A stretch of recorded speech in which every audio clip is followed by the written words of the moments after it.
मुरीद के हेडक्वार्टर का दोबारा निर्माण शुरू, फ्लड रिलीफ फंड से उठ रहे हैं ठिकाने। 5 फरवरी 2026 तक हेडक्वार्टर तैयार करने का प्लान। आतंकवादी संगठन लश्कर-ए-तैयबा पाकिस्तान के मुरीदके में मौजूद अपने मरकज तैयबा हेडक्वार्टर को फिर से बना रहा है। ये वही हेडक्वार्टर है जिसे 7 मई को ऑपरेशन सिंदूर के दौरान भारतीय हवाई हमले में तबाह कर दिया गया था। दिलचस्प बात यह है कि दावों के मुताबिक इसे बनाने में उन पैसों का इस्तेमाल किया जा रहा है जो पाकिस्तान में आए हालिया बाढ़ के पीड़ितों को राहत के रूप में देना था। ऑपरेशन सिंदूर के दौरान मुरीदके में 3 मुख्य इमारतों को निशाना बनाया गया था, जिनका इस्तेमाल आतंकियों के रहने, हथियार रखने और ट्रेनिंग कैंप्स के रूप में किया जाता है।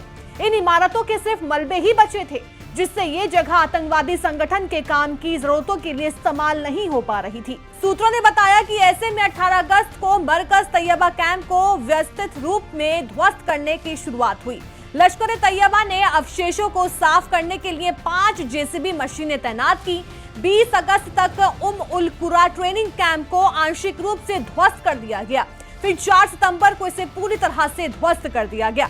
आखिरी बुरी तरह क्षतिग्रस्त आवासीय ब्लॉक को 7 सितंबर तक पूरी तरह से तबाह कर दिया गया।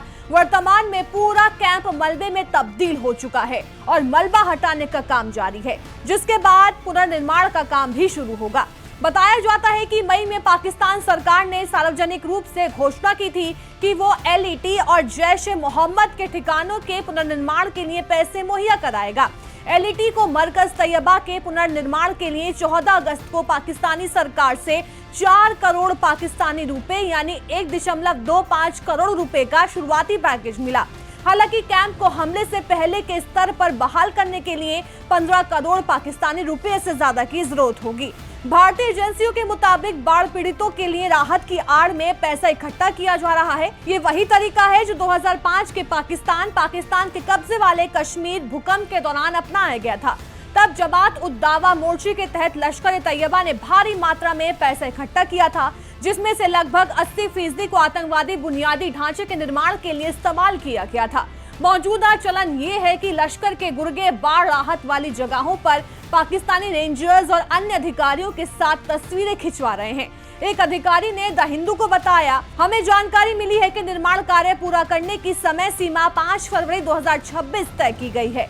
इस दिन को पाकिस्तान में कश्मीर एकजुटता दिवस के रूप में मनाया जाता है। सुरक्षा एजेंसियों के मुताबिक ये लश्कर-ए-तैयबा का वार्षिक कश्मीर सेंटर जिहाद सम्मेलन के साथ मेल खाता है। 5 फरवरी 2025 को प्रतिबंधित आतंकी संगठन के गुर्गों ने POK में हमास नेतृत्व से मुलाकात की थी। अब क्या है पाकिस्तान का प्लान, इस पर बात कर लेते हैं। 5 फरवरी 2026 को कश्मीर एकजुटता दिवस के मौके पर मुरीदके में लश्कर-ए-तैयबा के नए मुख्यालय का उद्घाटन हो सकता है। खुफिया जानकारी के अनुसार फरवरी से पहले इस इमारत के पुनर्निर्माण का लक्ष्य रखा गया है। उद्घाटन के बाद आतंकियों को ट्रेनिंग देने, ब्रेन वॉश करने और आतंकी गतिविधियों को अंजाम देने के लिए इस परिसर का इस्तेमाल किया जाएगा। मरकज तैयबा का निदेशक मौलाना अबू जार समेत उस्ताद उल मुजाहिदीन को मरकज के पुनर्निर्माण की जिम्मेदारी दी गई है। इसके अलावा कमांडर यूनुस बुखारी को परिचालन निरीक्षण का काम सौंपा गया। इस रेनोवेशन में पाकिस्तान की सरकार भी अहम भूमिका निभा रही है।